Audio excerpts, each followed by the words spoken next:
The first shot rang out like thunder on a clear day, echoing through the dusty streets of Springerville, Arizona territory. Zara Whitman dove behind an overturned wagon, her heart pounding against her ribs as bullets splintered the wood above her head.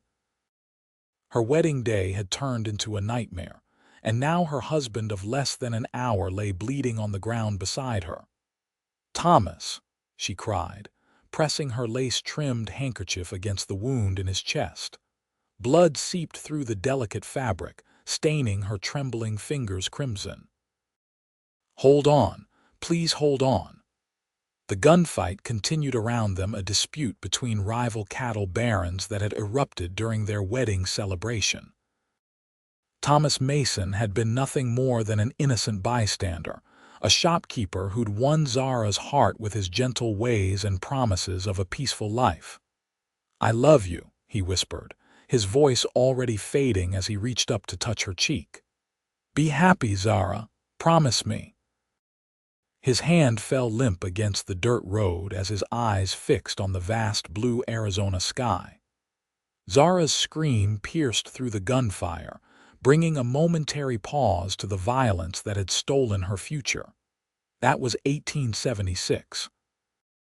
By the spring of 1878, Zara had learned to live with the hollow space where her heart had once been. The morning sun streamed through the windows of Zara's small home on the outskirts of Springerville. The two-room cabin sat on a modest plot of land that Thomas had purchased before their wedding, planning to build a larger home for the family they'd dreamed of starting.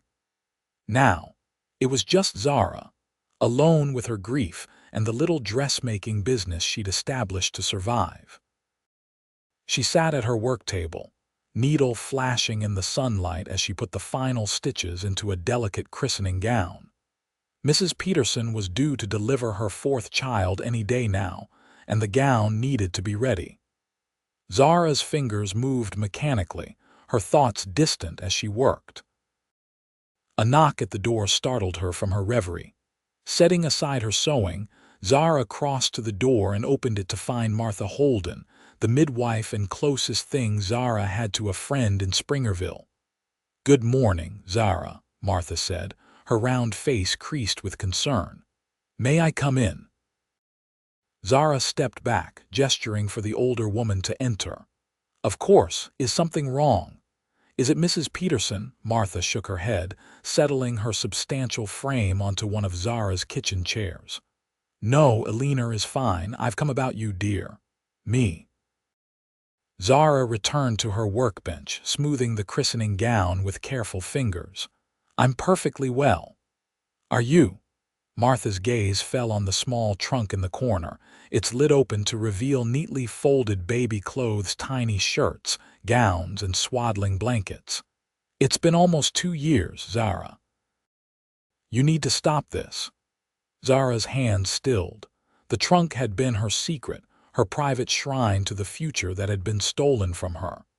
In the months after Thomas's death, she'd poured her grief into creating a layette for the child they would never have. Each tiny garment represented a dream that had died with Thomas. "I don't know what you mean," she said, her voice brittle. Martha sighed. "Mrs. Jenkins saw you buying more fabric for baby clothes yesterday. People are talking, Zara. They're worried about you." "People should mind their own business," Zara said, turning back to her work with renewed focus. "It's not healthy, dear," Martha persisted. "You need to look to the future, not dwell in what might have been." Zara's needle stabbed into the fabric with more force than necessary. "And what future would that be, Martha? I'm a widow in a town where I have no family. My dressmaking barely keeps a roof over my head. You're young, not yet 23. You could marry again, have children." "No." Zara cut her off with a sharp shake of her head. "I had my chance at happiness. It's gone now." Martha rose heavily to her feet. "Think about what I've said. Mrs. Peterson will be delighted with the christening gown, but perhaps it's time you focused on making clothes for the living rather than ghosts." She patted Zara's shoulder as she passed. "I'll see myself out." After Martha left, Zara sat motionless at her table, staring at the christening gown. The midwife's words had struck deeper than she cared to admit. With deliberate movements, she rose and crossed to the trunk, kneeling beside it to run her fingers over the carefully crafted baby clothes. Each stitch represented a moment of her grief, a way of holding on to the future she'd been denied. Martha was right. It wasn't healthy. With sudden resolve, Zara closed the trunk and shoved it under her bed. No more baby clothes. She would find another way to make peace with her loss. The following morning, Zara delivered the christening gown to Mrs. Peterson, who was indeed delighted with the delicate needlework. On her way back through town, Zara found herself pausing outside Miller's Mercantile, where a notice had been posted seeking a seamstress to create shirts for the store's inventory. Inside, Mr. Miller, a balding man with spectacles perched on his nose, looked up from his ledger. "Mrs. Whitman, what can I do for you today? I saw your notice," Zara said, gesturing toward the window. "I'd like to apply for the position." Miller's eyebrows rose in surprise. "I didn't think you'd be interested. It's plain work, not the fine dressmaking you're known for." "I need the money," Zara said simply. "And I'm quick with a needle." After some negotiation, Zara left the store with a bundle of fabric and a contract to produce 24 men's shirts over the next month. It was ordinary work, nothing like the delicate baby clothes she'd been creating, but it represented something new, a step away from her grief. As spring blossomed into summer, Zara found herself busy with commissions from Miller's and from the women of Springerville who valued her skilled needlework. The trunk of baby clothes remained under her bed, untouched. On a sweltering July afternoon, Zara was returning from delivering a batch of shirts to Miller's when the sound of approaching horses made her turn. A group of riders was entering Springerville, dust billowing behind them. Cowboys, by the look of them, probably working for one of the big ranches in the territory. Zara quickened her pace, eager to reach her cabin before the cowboys descended on the saloon and the streets became rowdy. She had no interest in encountering men with whiskey on their breath and wandering hands. She was almost at the edge of town when a commotion erupted behind her. Shouts and the sound of running feet made her turn just in time to see a runaway wagon barreling down the street. The driver was slumped over, either drunk or unconscious, while the horses charged forward in panic. Directly in the wagon's path was a small boy, no more than 4 years old, frozen with fear in the middle of the road. Without thinking, Zara dropped her parcel and ran toward the child. She scooped him up just as the wagon thundered past, so close that the draft from its passing stirred her skirts. The momentum of her rescue carried her forward, and she stumbled, falling to her knees in the dusty street with the boy clutched against her chest. "Billy! Oh, thank God!" A woman rushed forward, gathering the child from Zara's arms. Thank you. Zara barely heard the woman's gratitude. Her attention was fixed on her torn dress and skinned palms. Shakily, she tried to stand, only to find herself suddenly lifted to her feet by strong hands. "That was either the bravest or the most foolish thing I've ever seen," said a deep voice with a hint of Texas drawl. Zara looked up into the face of a stranger, one of the cowboys who had just ridden into town. He was tall, with broad shoulders and sun-bronzed skin that spoke of long days in the saddle. His eyes, a startling blue against his weathered face, regarded her with a mixture of admiration and concern. "Are you hurt, madam?" he asked, still supporting her elbow. Zara pulled away from his touch. "I'm fine, thank you." She brushed at her torn skirt, wincing as the movement aggravated her scraped palms. "Those hands tell a different story," the cowboy observed. He removed a surprisingly clean handkerchief from his pocket and offered it to her. Name's Noah Lancaster, madam. I work for the Rockingham. Zara accepted the handkerchief reluctantly. Mrs. Whitman. She pressed the cloth against her stinging palms, noticing the way his eyes lingered on her wedding ring. Your husband's a lucky man, Mrs. Whitman. My husband is dead, Zara said flatly, returning the handkerchief. Thank you for your assistance, Mr. Lancaster, but I should be going. She turned to retrieve her parcel, only to find that Noah had already picked it up. He held it out to her with a respectful nod. I'm sorry for your loss, madam, and sorry if I spoke out of turn. Something in his manner, a genuine courtesy that was rare in these parts, softened Zara's response. You couldn't have known. Thank you for your help. She took the parcel and continued on her way, aware of his eyes following her progress. It was only when she reached her cabin that she realized she still had his handkerchief clutched in her hand. The Rockingham Ranch lay 20 miles outside of Springerville, a sprawling operation owned by James McAllister, a Scottish immigrant who had built his cattle empire through shrewd business sense and hard work. Noah Lancaster had been McAllister's foreman for 3 years, respected for his skill with horses and his fair treatment of the men who worked under him. The crew's trip to Springerville had been a supply run, with a night of liberty for the men who'd been working cattle for weeks without a break. But as Noah sat in the Silverado saloon that evening, nursing a whiskey, his thoughts kept returning to the widow who had risked her life for a stranger's child. You're mighty quiet tonight, boss, remarked Caleb Tucker, one of the younger hands, as he joined Noah at the table. That pretty widow got you thinking deep thoughts. Noah shot him a warning look. Mind your manners when you speak of Mrs. Whitman. Caleb held up his hands in surrender. No offense meant. Just noticed you watching her today. Can't blame you, she's a looker and brave to boot. She's a respectable widow, not some saloon girl, Noah said firmly. And I wasn't watching her. I was just concerned after her fall. But later, as Noah rode back to the Rockingham with his men, he found himself thinking about Zara Whitman again. There had been something in her eyes, a sadness that went deeper than mourning, a loneliness that called to something in his own solitary existence.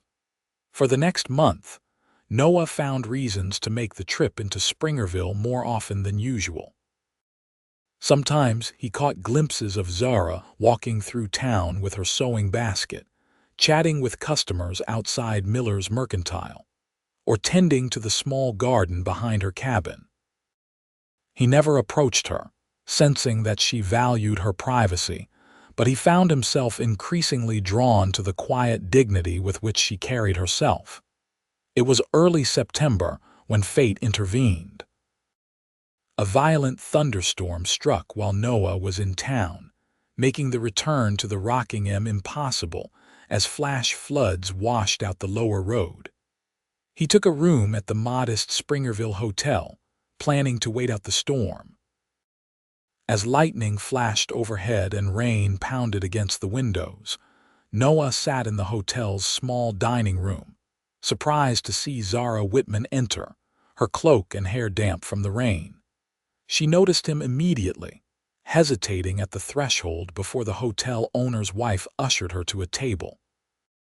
To Noah's surprise, Mrs. Jenkins directed Zara to the table adjacent to his own. Evening, Mrs. Whitman, Noah greeted her, tipping his hat. Zara nodded politely.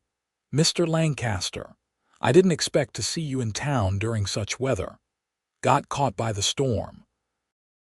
The road back to the ranch is flooded. He gestured toward the window where rain lashed against the glass. What brings you out on such a night? A faint blush colored Zara's cheeks. My roof leaks. I had to seek shelter until the storm passes. Noah frowned. That's not safe, especially with winter coming. He hesitated, then added, I know a thing or two about carpentry. I could take a look at it for you once the weather clears. Zara's expression grew guarded. That's very kind, but I wouldn't want to impose. No imposition, madam. Just being neighborly. Before Zara could respond, Mrs. Jenkins arrived with plates of hot stew for them both. "Why don't you join the lady, Mr. Lancaster?" she suggested with the blunt directness of a woman who had seen too much of life to bother with excessive formality. "No sense in both of you eating alone when you're already acquainted." Noah looked to Zara for permission. After a moment's hesitation, she nodded. "If you'd like to join me, Mr. Lancaster, I would welcome the company." To Zara's surprise, the meal passed pleasantly. Noah Lancaster proved to be an educated man, well-read despite his profession. He spoke of books they had both enjoyed, of the changing seasons in Arizona Territory, and of his life before coming to the Rocking M. "I grew up in Texas," he told her. "My father had a small ranch there. Nothing like the Rocking M, but enough to teach me the business. When he died, my mother sold the place and moved back east to live with her sister. I drifted for a while, worked ranches from Texas to Colorado, until Mr. McAllister offered me the foreman position." "And you enjoy the work?" Zara asked, finding herself genuinely interested. Noah nodded, a smile lighting his features. "There's a freedom to it. The open range, working with the animals, seeing the seasons change. Even the hard parts, the blizzards, the drought years, the long days during the roundup, there's satisfaction in facing those challenges." "You sound like my father," Zara said softly. "He loved the land that way. He had a farm in Kansas before the drought took it. That's how we ended up here. He and my mother both passed from influenza the winter before I met Thomas." "Your husband?" Zara nodded, her fingers unconsciously touching her wedding ring. "We were married for exactly 47 minutes before he was killed in a gunfight.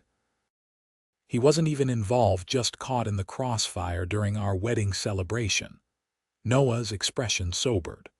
"I'm truly sorry, Mrs. Whitman. That's a hard blow for anyone to bear." The genuine compassion in his voice touched something in Zara that had been frozen for a long time. "Thank you, Mr. Lancaster. It's been nearly 2 years now." "Time helps," he said quietly. "But some hurts, they leave marks that don't fade." The understanding in his eyes told Zara that he spoke from experience. She wanted to ask what loss had taught him such wisdom, but the moment was interrupted by Mrs. Jenkins arriving to clear their plates. As promised, Noah appeared at Zara's cabin the morning after the storm with tools and lumber. Despite her initial reluctance, Zara found herself grateful for his help as he efficiently repaired not only the leaking roof but also a sagging porch step and a loose shutter. "You didn't need to do all this," Zara said as Noah packed up his tools. "I wanted to," he replied simply. "Winter's coming and a secure home is important." Zara brushed a strand of hair from her face, suddenly feeling awkward. "At least let me pay you for the materials." Noah shook his head. "Consider it a favor between neighbors." "We're hardly neighbors, Mr. Lancaster." "Your ranch is 20 miles away." A smile tugged at the corner of his mouth. "In these parts, that practically makes us next door to each other." He settled his hat on his head. "I should be getting back to the Rocking M. They'll be wondering where I've got to." Zara found herself surprisingly reluctant to see him go. "Thank you again, Mr. Lancaster." He paused, something unspoken in his blue eyes. "Noah," he said quietly. "My name is Noah." The weeks that followed brought Noah to town more frequently. Sometimes he would stop by Zara's cabin with small gifts, a book he thought she might enjoy, fresh vegetables from the ranch garden, once even a length of fine calico that he claimed looked like something you might make pretty. Zara told herself that she was simply being polite in accepting his visits, but the truth was that she had begun to look forward to seeing him. There was something solid about Noah Lancaster, a steadiness that made her feel safe for the first time since Thomas's death. In late October, Noah invited Zara to attend Springerville's Harvest Festival with him. As friends, he hastened to add when he saw the hesitation in her eyes.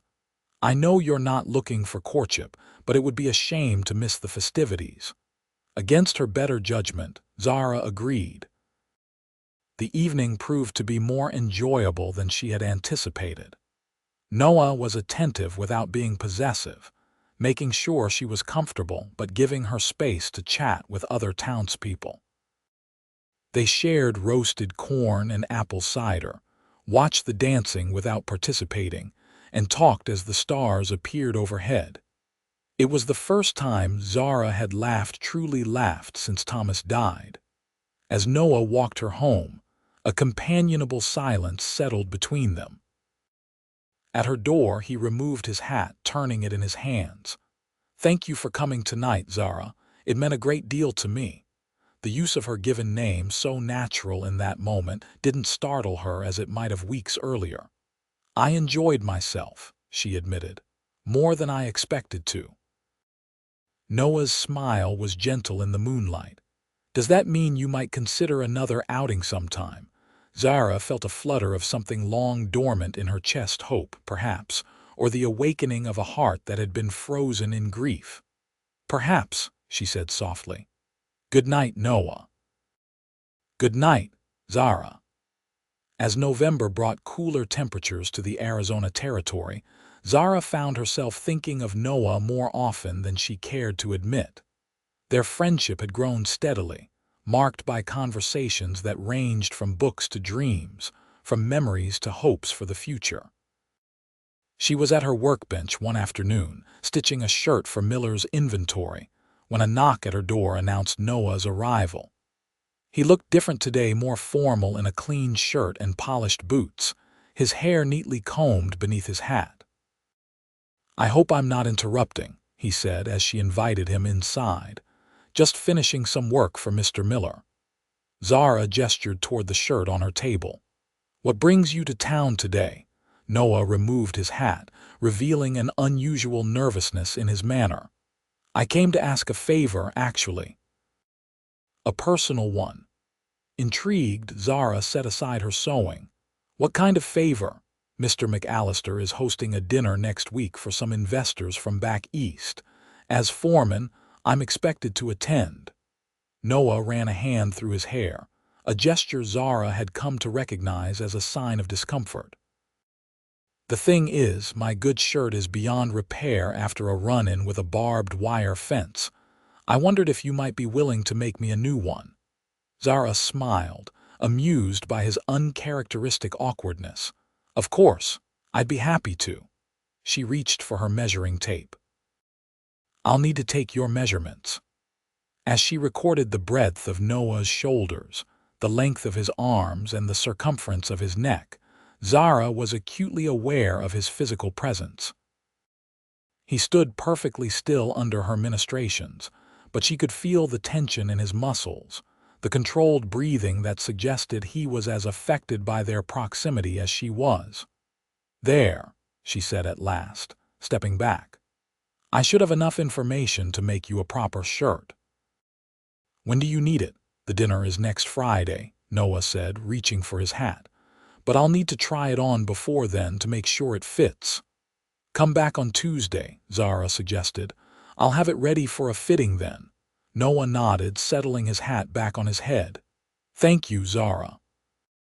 This means a lot to me. He hesitated, then added, There's something else I wanted to ask you. The seriousness in his tone made Zara's heart skip a beat. Yes. Would you consider attending the dinner with me, as my guest? The invitation caught Zara off guard. At the Rockingham. With all those important people. Noah's expression was earnest. Yes, I know it's asking a lot, and if you're not comfortable with the idea, it's not that, Zara interrupted. It's just, I haven't attended anything like that since Thomas died. I'm not sure I'd know how to behave. You'd be perfect, Noah said with such conviction that Zara couldn't help but believe him. Just think about it. You don't need to decide right away. After Noah left, Zara found herself standing at her work table, running her fingers over the fabric she would use for his shirt. The invitation to the McAllister dinner represented more than just a social engagement. It was a step into a future she hadn't allowed herself to imagine, a future that might include Noah Lancaster. The thought was both exhilarating and terrifying. Tuesday arrived with clear skies and a crisp wind that whispered of the approaching winter. Zara had worked diligently on Noah's shirt, selecting a fine cotton fabric in a deep blue that she thought would complement his eyes. The garment was nearly complete, requiring only the final fitting to ensure perfect tailoring. Noah arrived promptly at the time they had agreed upon, his expression brightening when Zara held up the shirt for his inspection. "It's finer than anything I've ever owned," he said, running a calloused finger over the precise stitching. "You've outdone yourself, Zara." "Try it on," she urged, handing him the garment. "I need to check the fit at the shoulders and wrists." Noah hesitated, glancing around the small cabin. "Where should I?" "Oh," Zara felt a blush rise to her cheeks. "You can use my bedroom just behind that curtain." She busied herself with tidying her workbench while Noah changed, trying not to think about the fact that he was removing his shirt just a few feet away from her, separated only by a thin fabric curtain. "How does it look?" Noah asked as he emerged, adjusting the collar of the new shirt. Zara turned to find him standing before her, the blue fabric indeed bringing out the color of his eyes as she had hoped. The shirt fit him perfectly, emphasizing the breadth of his shoulders while allowing freedom of movement. "It suits you," she said, proud of her work but also undeniably affected by how handsome he looked. "Turn around, please." Noah complied, allowing Zara to check the fit across his back. "No adjustments needed," she declared. "It's perfect as it is." "Thanks to your skill," Noah said, facing her again. "I've never had anything made specifically for me before." "Everyone deserves clothes that fit properly," Zara said with professional pride. "Even cowboys." Noah's smile warmed his eyes. "Have you thought about my invitation?" To the dinner at the Rockingham, Zara had thought of little else for days. "I have," she admitted, "and I've decided to accept if the offer still stands." "It does," Noah said quickly. "I'm glad, Zara, real glad." As he changed back into his own shirt behind the curtain, Zara found herself moving toward the bed. Kneeling, she pulled out the trunk that had remained untouched for months. Inside, nestled among the baby clothes she had made in her grief, was a dress of deep green silk, the one fine gown she had created for herself during happier times. The McAllister dinner would be a perfect occasion to wear it.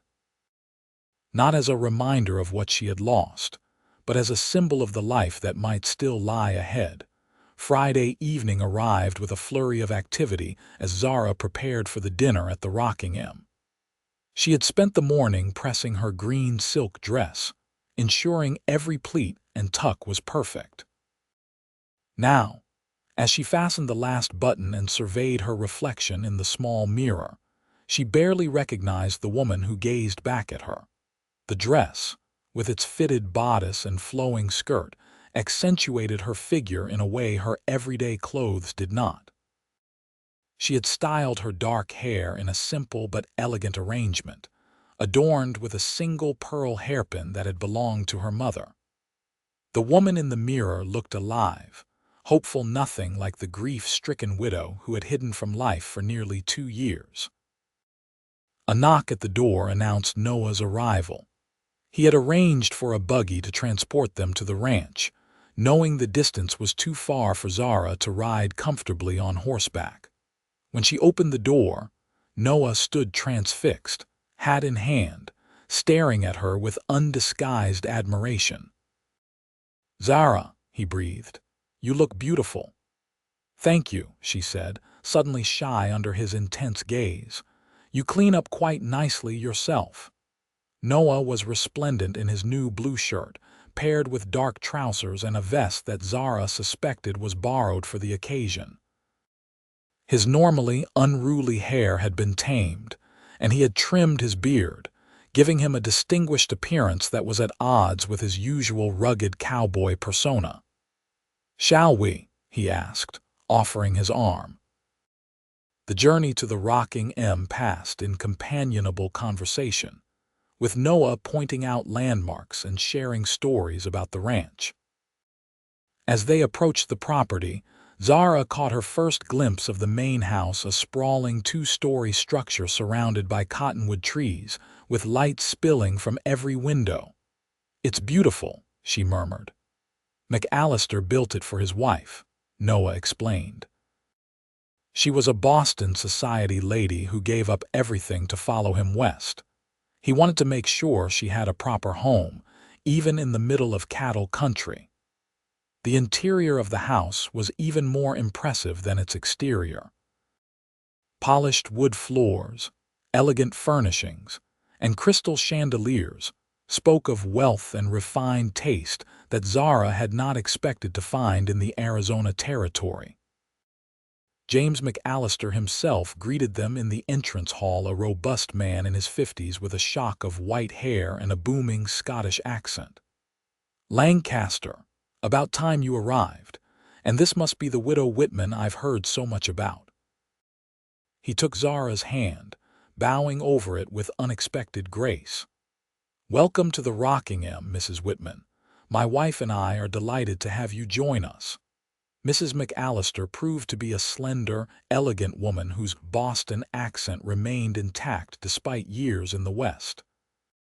She welcomed Zara warmly, introducing her to the other guests, a banker from Philadelphia, a cattle buyer from Chicago, and several prominent ranchers from the surrounding territory, all accompanied by their wives.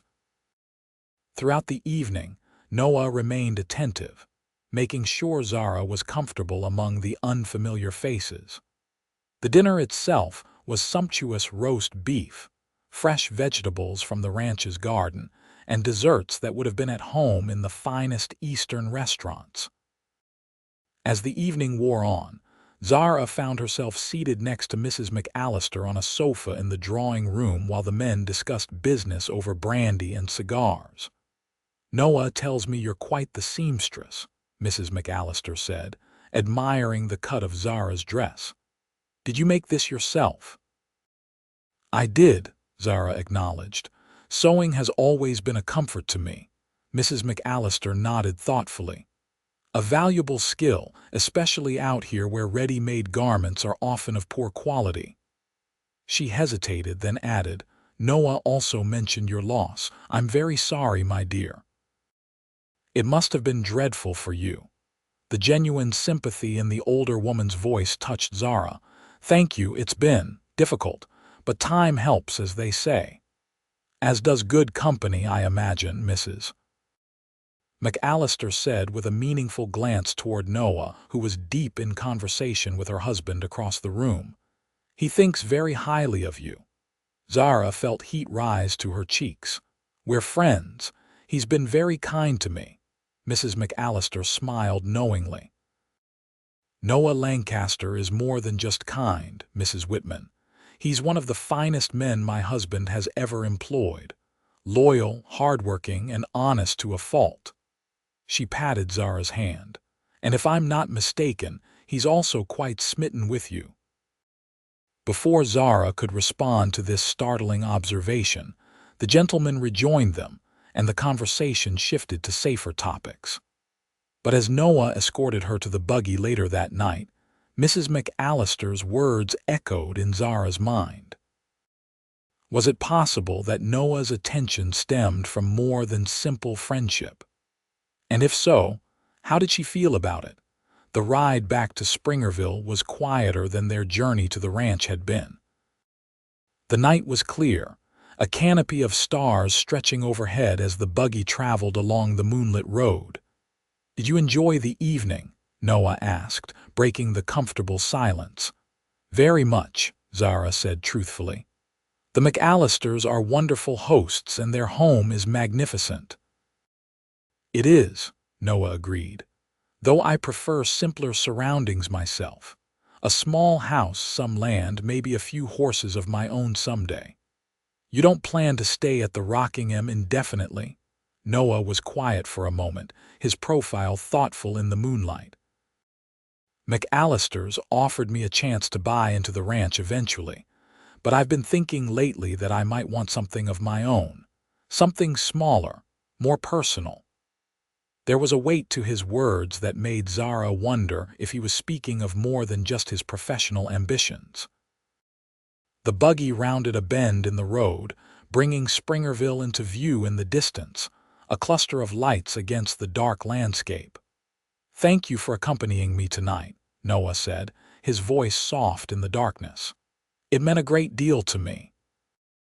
"I enjoyed myself more than I expected to," Zara admitted. "It's been a long time since I attended a social gathering. I'd forgotten how pleasant it could be." Noah's hands tightened on the reins. "Zara, I'd like to call on you properly. Not just as a friend, but as a man who admires a woman and wishes to court her." He turned to look at her, his expression earnest in the moonlight. "If that's something you might consider." The directness of his words took Zara's breath away. For almost 2 years, she had lived in the shadow of her grief, convinced that her chance for happiness had died with Thomas. The thought of opening her heart again was terrifying, but the alternative, a life of solitude and memory, suddenly seemed equally frightening. "I don't know if I'm ready," she said honestly. "Part of me feels like I'd be betraying Thomas's memory." "I understand," Noah said gently, "and I'd never ask you to forget him. He was your husband and you loved him. That's a part of you that I respect."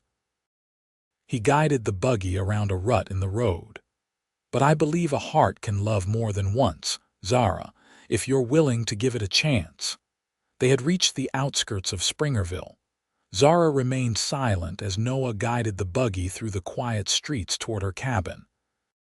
When they arrived, he helped her down, his hands lingering briefly at her waist before he stepped back respectfully. "You don't need to answer now," he said. "Take all the time you need to think about it."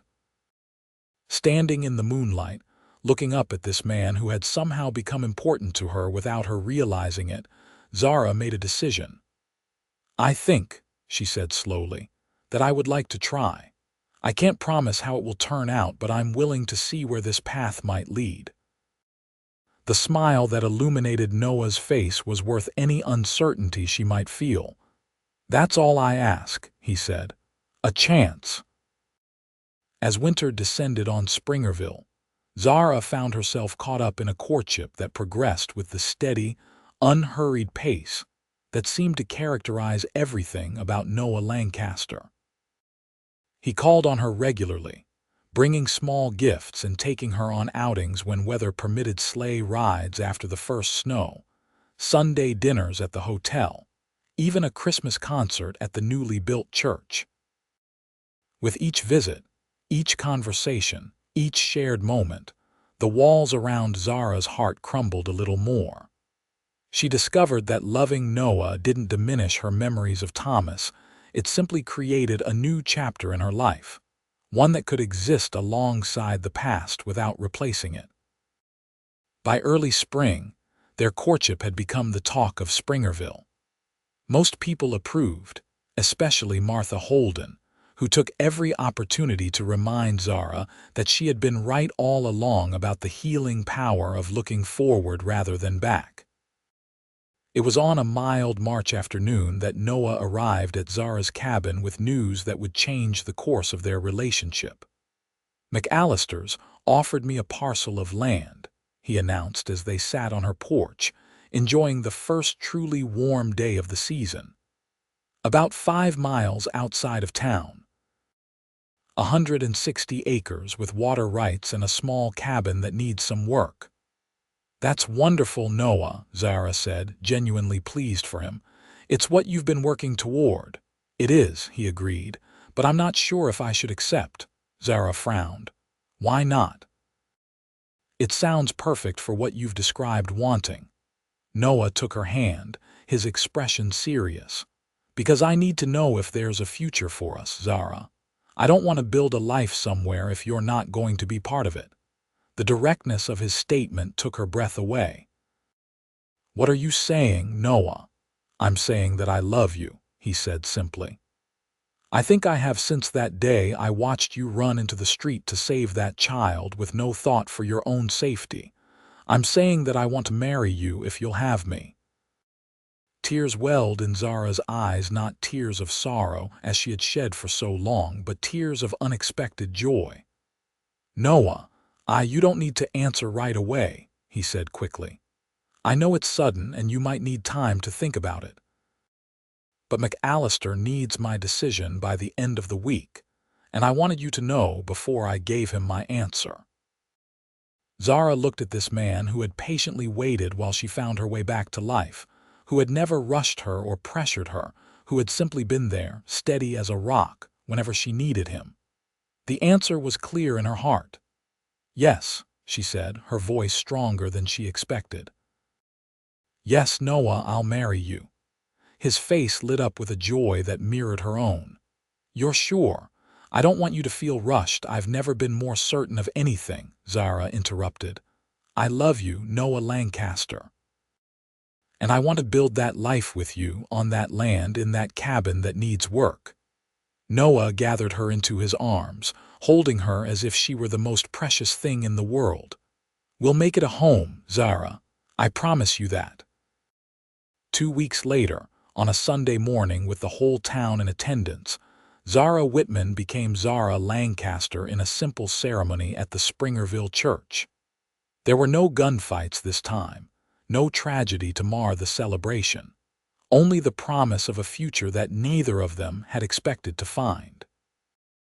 After a brief honeymoon at the McAllister Ranch, where Mrs. McAllister had insisted they stay in the guest cottage, away from the noise and bustle of the main house, Noah brought Zara to their new home, a sturdy, if somewhat weathered cabin on a rise overlooking a meandering creek. The land stretched around them, dotted with wildflowers and the occasional juniper tree, with mountains visible in the distance. "It needs work," Noah acknowledged as they stood hand in hand, surveying their property. "But the bones are good, and I've got plans for expanding it." "It's perfect," Zara said, meaning it. After the confined space of her cabin in town, the openness of their land felt like freedom. "We'll make it beautiful together." The first months of marriage were a whirlwind of activity as they worked to establish their small ranch. Noah had brought a few head of cattle and 2 horses from the Rocking M, a wedding gift from McAllister, who had also provided lumber and supplies for the cabin's renovation. Zara continued her sewing business, riding into town twice a week to deliver commissions and pick up new ones. The income she provided was essential as they built their operation, and Noah never failed to acknowledge the importance of her contribution to their shared dream. By midsummer, the cabin had been transformed. Noah had added a second bedroom, expanded the kitchen, and built a covered porch where they could sit in the evenings, watching the sunset over their land. Zara had sewn curtains for the windows, cushions for the chairs, and quilts for their bed, turning the simple structure into a true home. It was on one of those evening porch sits, with the sky ablaze in shades of orange and purple, that Noah noticed Zara's unusual quietness. "Something on your mind?" he asked, reaching for her hand. Zara hesitated, a smile playing at the corners of her mouth. "I was just thinking about how much has changed in a year, how much I've changed." Noah squeezed her fingers gently. "Good changes, I hope, the best," she assured him. "Noah, I need to tell you something." She took a deep breath. "I've stopped sewing the baby clothes."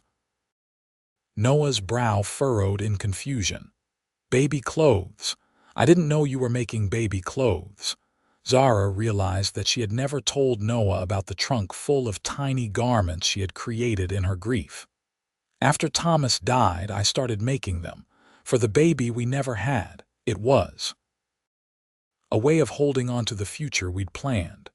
She looked out over their land, now bathed in the golden light of sunset. Martha Holden told me it wasn't healthy, and she was right, but I couldn't stop until I had something else to hope for. Noah's expression softened with understanding.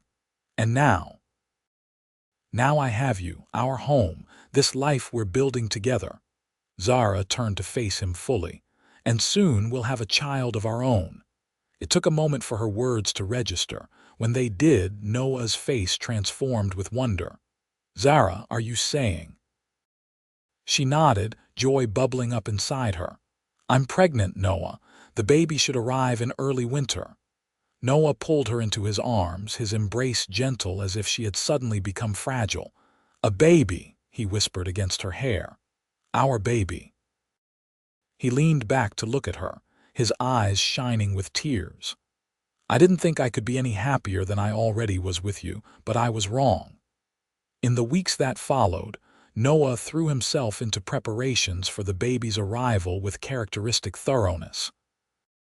He expanded their bedroom to make space for a cradle, reinforced the cabin's walls against the coming winter weather, and even fashioned a small rocking chair from a fallen cottonwood tree.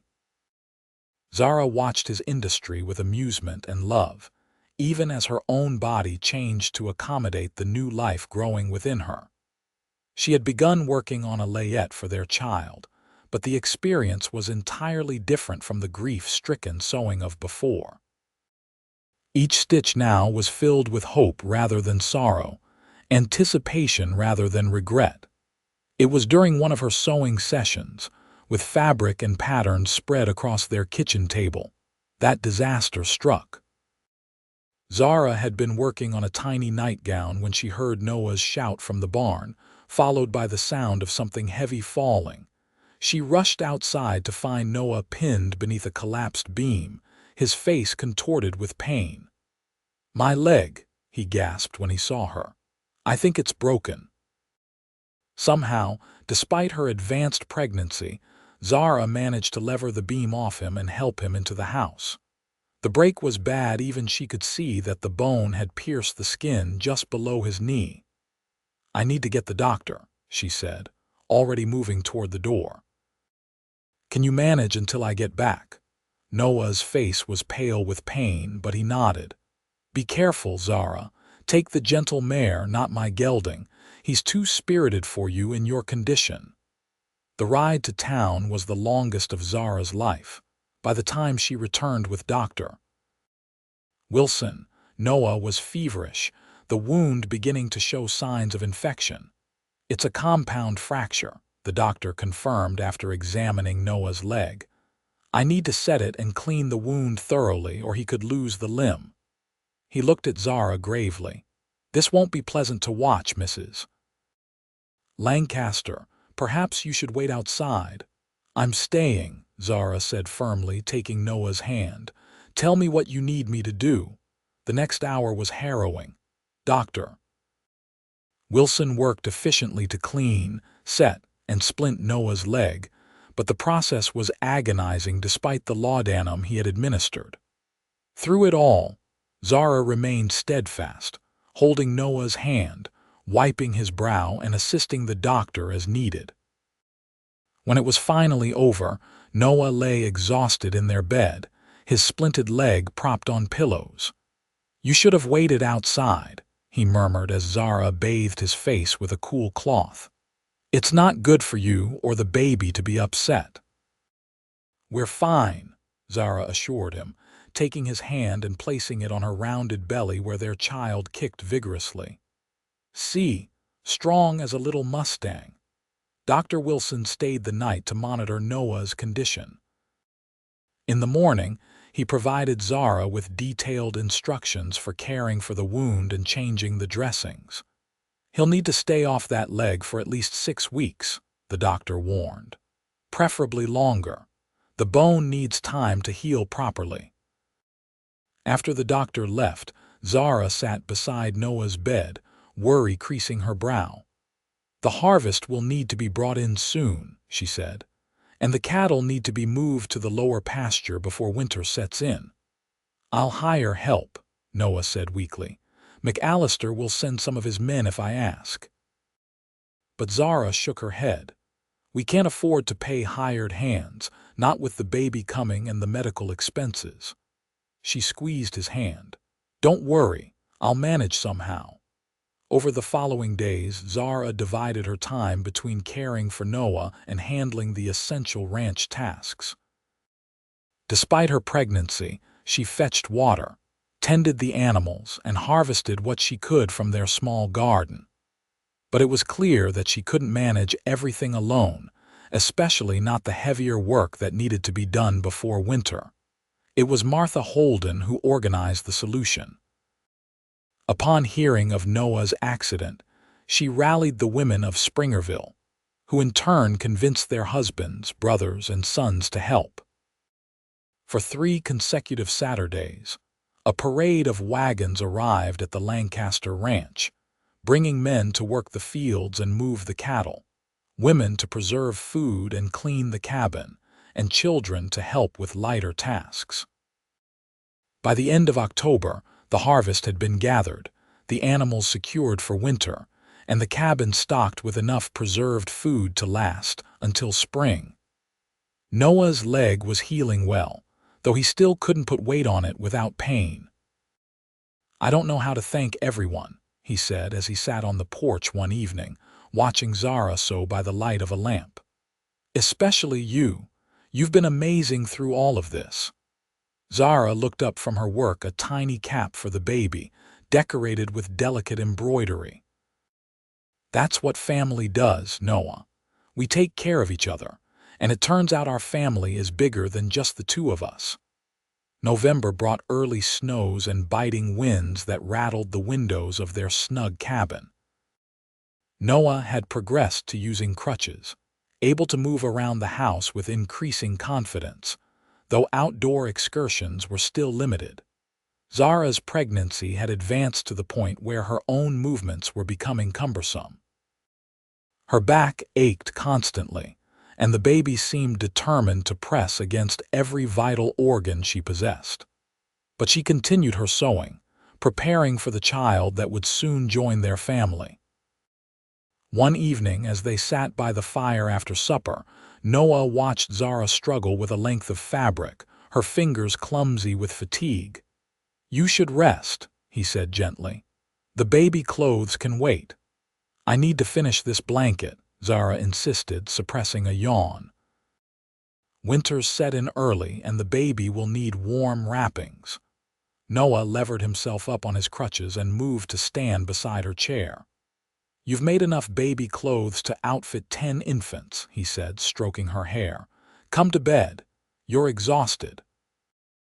Zara looked down at the half-finished blanket in her lap, then at the pile of completed baby garments on the table beside her. There were gowns and shirts, caps and booties, blankets and swaddling clothes, all created with love and anticipation rather than grief and regret. "I suppose you're right," she acknowledged. "I have been a bit excessive." Noah's smile was tender as he helped her to her feet. "It's understandable. This baby represents so much to you, to both of us." "Not just the baby," Zara said, leaning against him as they made their slow way to their bedroom. "This home, our land, everything we're building together, it's all precious to me." Noah paused, turning to look at her in the dim light of the hallway. "I love you, Zara Lancaster. More than I ever thought it was possible to love another person." "And I love you," she replied, standing on tiptoe to kiss him despite the awkwardness of her pregnant belly between them. "More than I ever imagined I could love again." The baby arrived on a clear, cold December morning after a labor that lasted from sunset to sunrise. Martha Holden had arrived the previous evening, summoned by Noah when Zara's pains began, and had taken charge with the efficiency of a woman who had delivered hundreds of babies in her long career. "A fine, healthy boy," she announced as she placed the squalling infant in Zara's arms. "With a good set of lungs on him, too." Zara gazed down at her son, overwhelmed by the rush of love that flooded through her. He had a shock of dark hair, Noah's determined chin, and tiny perfect fingers that curled around her own when she touched his palm. "He's beautiful," Noah said, his voice thick with emotion as he sat carefully on the edge of the bed, mindful of his still healing leg. "Perfect in every way." "What will you name him?" Martha asked as she bustled about, cleaning up and preparing a swaddling cloth. Zara and Noah exchanged a look. They had discussed names during the long evenings of her pregnancy, but had never quite settled on one. "Thomas," Noah said softly. "Thomas James Lancaster." Tears welled in Zara's eyes at Noah's choice, honoring both her first husband and his mentor, James McAllister. "It's perfect," she whispered. Little Thomas thrived in the loving environment of the Lancaster home. Despite the challenges of caring for a newborn while managing a ranch with Noah still recovering from his injury, Zara found a contentment she had never expected to experience again after the tragedy of her first marriage. As winter deepened, bringing short days and long nights, the small family settled into a rhythm. Noah's leg healed enough for him to discard the crutches, though he still walked with a slight limp that Dr. Wilson warned might be permanent. He took over more of the household duties, while Zara focused on caring for Thomas, an arrangement that suited them both during the cold months when outdoor work was limited. By spring, Noah was able to resume most of his ranching activities, albeit with some adaptations to accommodate his weakened leg. The land bloomed around them, and their small herd of cattle increased with the birth of several calves. One warm afternoon in May, Zara sat on the porch, nursing Thomas while watching Noah work in the garden they had expanded over the winter. The domestic tranquility of the scene struck her with its simple beauty, this life they had built together from the ashes of her grief and his solitude. "You're looking mighty thoughtful over there," Noah called, straightening from the row of beans he was planting. "Something on your mind?" Zara smiled, adjusting Thomas as he finished his meal. "I was just thinking about how far we've come. A year ago, I was still making baby clothes for a child I thought I'd never have. And now here we are." Noah set down his hoe and walked over to join them on the porch, wiping sweat from his brow with his forearm. "Quite a journey," he agreed, sitting beside her and gently touching Thomas's downy head. "Any regrets?" "Not a single one," Zara said with certainty. "Though I do have a confession to make." Noah raised an eyebrow, his expression curious. "Oh, I've started sewing again," Zara admitted. "Not baby clothes this time. Men's shirts." She nodded toward the cabin. "Miller's asked if I'd consider taking on regular work for the store again. Apparently, my shirts sell better than the factory-made ones he gets from back east." "That's wonderful, Zara. You're talented and it's good extra income for us." Noah frowned slightly. "But when do you find the time with Thomas and all the ranch work?" "In the evenings, mostly, after you and Thomas are asleep." She hesitated, then added, "I enjoy it. It's not just about the money, though that's certainly useful. It's about creating something with my own hands, something that's valued." Noah's face softened with understanding. "You don't need my permission, you know. If it makes you happy, that's reason enough." "I know," Zara said, leaning against his shoulder as Thomas dozed in her arms. "But we're partners in this life we're building. Your opinion matters to me." Noah slipped an arm around her waist, drawing her closer. "In that case, my opinion is that you should do whatever brings you joy. You've earned that right after everything you've been through." They sat in companionable silence, watching as the sun began its descent toward the western horizon. Thomas stirred in Zara's arms, his tiny face scrunching as he yawned. "He needs changing," Zara said, starting to rise. "I'll do it," Noah offered, carefully taking the baby from her. "You rest a bit longer. It's a beautiful evening." As Noah carried Thomas inside, Zara remained on the porch, her heart full to bursting with love for the family that had come to her when she least expected it. The journey from grief-stricken widow to contented wife and mother had not been easy, but every step had led her to this moment of perfect peace. Inside the cabin, she could hear Noah talking softly to Thomas as he changed him, the deep rumble of his voice punctuated by the baby's occasional coo. The domestic sounds wrapped around her like a beloved quilt, warm and comforting. A year passed, bringing changes both large and small to the Lancaster ranch. Noah's leg had healed as well as could be expected, leaving him with a slight but permanent limp that he bore with good-natured acceptance. "Battle scar," he'd joke when Thomas pointed at his father's leg with curious fingers. "Makes me look distinguished." The ranch prospered under their joint care. They had added more cattle to their herd, planted a larger garden, and even started a small orchard that Noah insisted would bear fruit by the time Thomas is old enough to climb the trees. Zara's sewing business had flourished as well. What had started as occasional work for Miller's Mercantile had expanded to include custom orders from as far away as Prescott. Her reputation for quality workmanship had spread throughout the territory, bringing in steady income that allowed them to improve their home and save for Thomas's future. It was on Thomas's first birthday, as they celebrated with a small gathering of friends from town, that Noah presented Zara with a surprise. "I have something for you," he said after their guests had departed, and Thomas had been put to bed, exhausted from the excitement of the day. "A birthday gift, though not for our son." Zara looked up from the dishes she was washing. "My birthday is months away, Noah. It's not for your birthday," he said with a mysterious smile. "It's to mark a different occasion." He took her hand, leading her away from the sink and toward the door. "Come outside. I want to show you something." Twilight had fallen, painting the Arizona sky in shades of purple and gold. Noah guided Zara around the side of the cabin to where a small structure stood that hadn't been there that morning.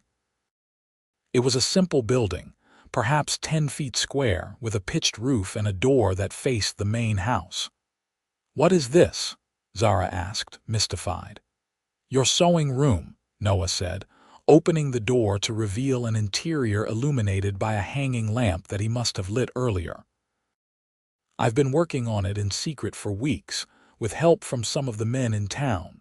Got the last of it done while you were distracted with the birthday preparations." Zara stepped inside, her eyes widening as she took in the space. Noah had built her a workbench along one wall, with shelves above it for storing fabric and supplies. A comfortable chair sat beside the room's single window, positioned to catch the best light during the day. In the corner stood a small stove for warmth during the winter months. "Noah," she breathed, turning to face him. "It's perfect, but I don't understand what occasion this marks." "1 year ago today," Noah said softly, "you told me you'd stop sewing baby clothes. It was the day you told me about Thomas, the day our life together truly began." He took her hands in his expression earnest. "That day marked the moment when you fully embraced the future, Zara, when you allowed yourself to hope again." Tears welled in Zara's eyes as the memory of that sunset conversation on their porch came back to her. "I remember," she whispered. "I hadn't realized you'd noted the date." "It's important to me," Noah said simply. "That was the day I knew for certain that we would build a real family together, that the woman I loved had truly found her way back from grief." Zara moved into his embrace, resting her head against his chest. "Thank you," she murmured. "Not just for this beautiful gift, but for everything. For your patience, your understanding, your love." Noah held her close, his cheek against her hair. "You know," he said with a hint of mischief in his voice, "now that you have a proper workroom, I was thinking you might want to start on some new projects." Zara leaned back to look at him, curious. What kind of projects? Noah's smile was both tender and playful. Well, I've been hard on my shirts lately. Ranching work is tough on clothing. I reckon I could use some mending, maybe a few new garments. That can certainly be arranged, Zara said, returning his smile. I've got plenty of fabric set aside. Noah's expression grew more serious, though his eyes remained warm. And maybe, he said carefully, in a few months you might want to start working on some more baby clothes. Zara's breath caught in her throat. Noah, are you saying? Thomas is growing so fast, Noah said, his hand gently caressing her back. I thought perhaps it might be time to give him a brother or sister, if you're ready for that. The thought of another child, a sibling for Thomas, another expression of the love she and Noah shared, filled Zara with unexpected joy. I'd like that, she said softly. Very much. Then it's settled, Noah said, his smile widening. You'll sew my shirts, and eventually, when the time comes, you'll have enough to mend for our growing family. Zara laughed, her heart light with happiness. I'll hold you to that, Noah Lancaster. Your shirts and our children's clothes, I'll sew them all with love. Under the Arizona stars, standing in the doorway of her new sewing room with the man who had helped her find her way back to life, Zara felt the final pieces of her heart heal completely. The future stretched before them like the vast western sky, full of promise, adventure, and the enduring love they had found against all odds. In the years that followed, the Lancaster family did indeed grow. Sarah Ann joined them 2 years after Thomas, bringing a daughter's sweetness to their home. Then came Joshua, 3 years later, with Noah's blue eyes and Zara's determined spirit. Through it all, the joys and challenges, the triumphs and setbacks that marked their life together, Zara continued to ply her needle. She sewed shirts for her husband, dresses and trousers for her children, quilts for their beds and curtains for their windows. Each stitch was an affirmation of the life she had embraced, a testament to the love that had helped her find her way from grief to joy. And on quiet evenings, when Noah would find her in her sewing room working by lamplight, he would often pause in the doorway to watch her, this remarkable woman, who had taught him the true meaning of courage and resilience. Sometimes she would look up and catch his gaze, and the love that passed between them needed no words. It was written in every thread of the life they had woven together, a tapestry of beauty and strength that would endure for all their days.